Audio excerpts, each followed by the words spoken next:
Tom, Brian, thank you so much for chatting with me today. If Tom, you can start and tell us a little bit about Whitestone Oysters.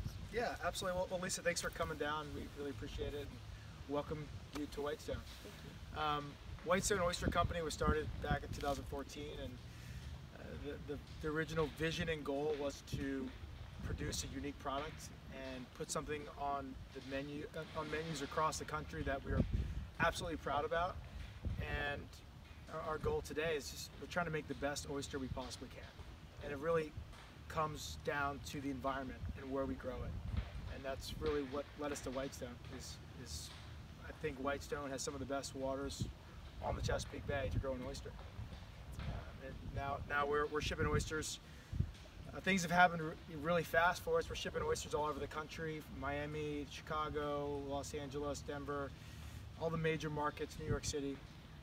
And are you thinking of exporting at all? I don't.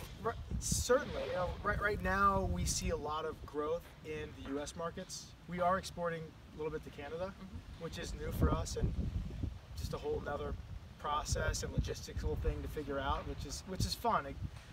I love solving problems. It's just another problem to solve, and it's really selling oysters up to Canada is really neat. I think the Canadians have a real appreciation for oysters, and they can spot a quality oyster from a mile away. And the fact that we're able to be relevant up there is pretty cool. No, that's great. That's great. What struggles or barriers have you encountered in your business? There's a lot of struggles. So I'd say the biggest struggle is first is coming down here originally is just trying to set up a place, finding a place I could grow the oysters, not upset anybody, and not being from the community is just being able to get plugged in with the locals here and find a place to process the oysters, and then getting it all set up for your operation and experimenting and going through the rigorous process of the trial and error of trying to get to that product that you really want to sell. You don't just learn how to grow a great oyster overnight. There's a lot of struggles, and we're trying to do it on the open Chesapeake Bay, which, if anybody knows, living here, it can be unforgiving a lot of the time. We see 25 to 30 mile an hour winds on a regular basis, and we try to work in that, and it's tough. So there's a lot of struggles on the growing side of the oyster, and management, personnel issues. Those are always tough, trying to find the right guys. And then it's brutal out there in the marketplace.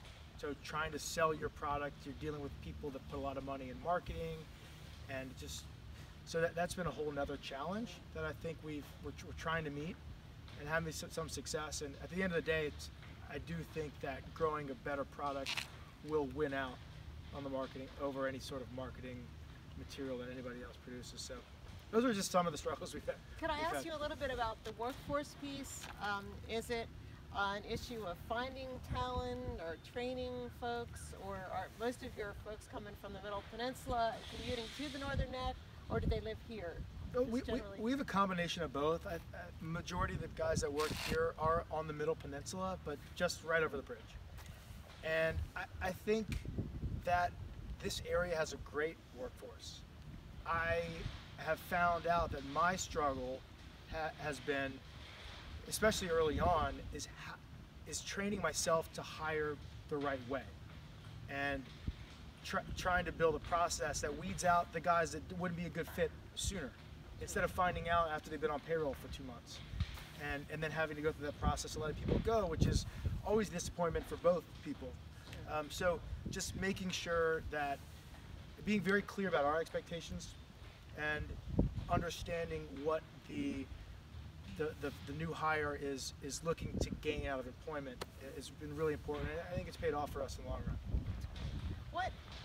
Who has really helped you here? What has been helpful in the community, and what would you like to see, or what help would you need in your business going forward to take it to the next level?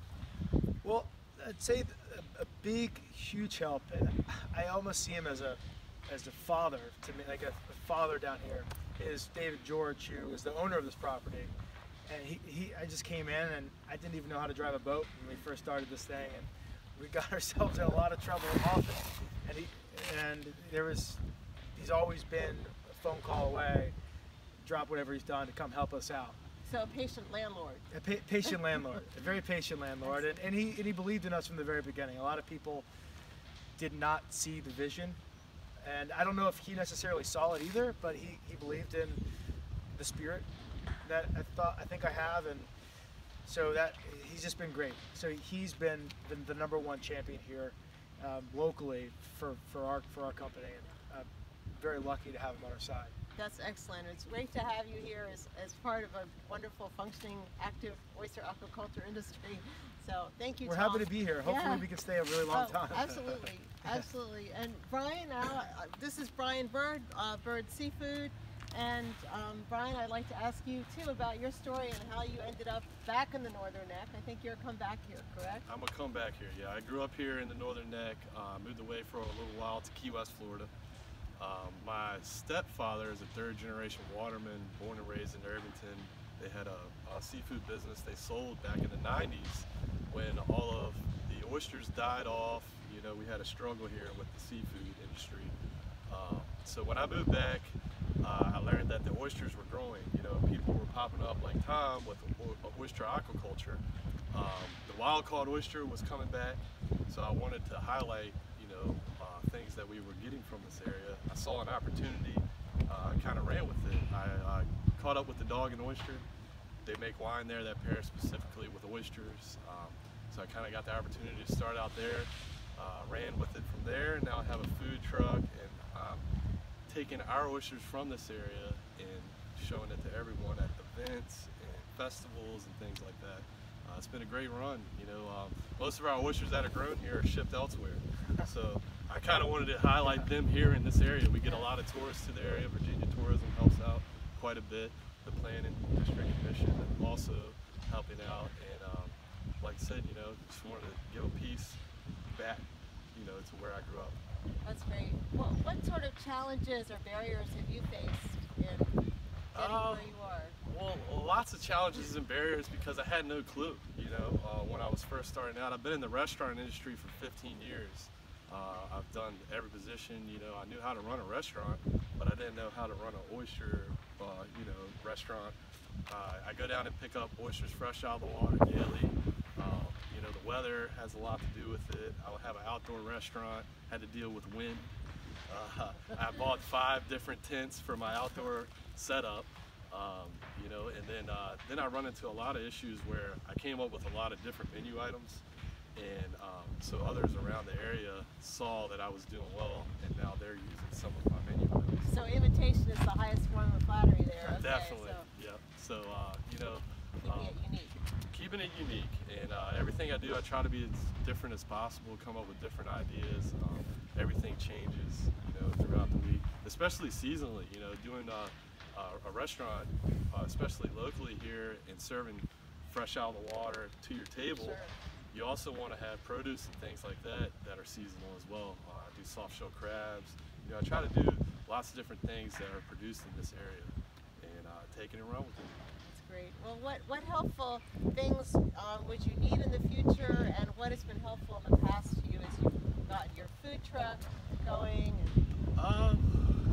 Well, that's kind of tough for in the future. You know, I'm just hoping that these oysters can continue to grow. You know, lots of restrictions as far as VMRC on the wild-caught oysters. You know, the aquaculture is taking off. You know, it's almost taken over the wild-caught, but we still have those sticking around. You know, hopefully with the regulations that everyone's coming up with, we can continue to give these awesome oysters from this area to everyone here in the United States. And maybe with another food truck to come. Yeah, another food truck is in the future, that's for sure. That sounds wonderful. Thank you both so much for chatting with me today. Thank you for having us.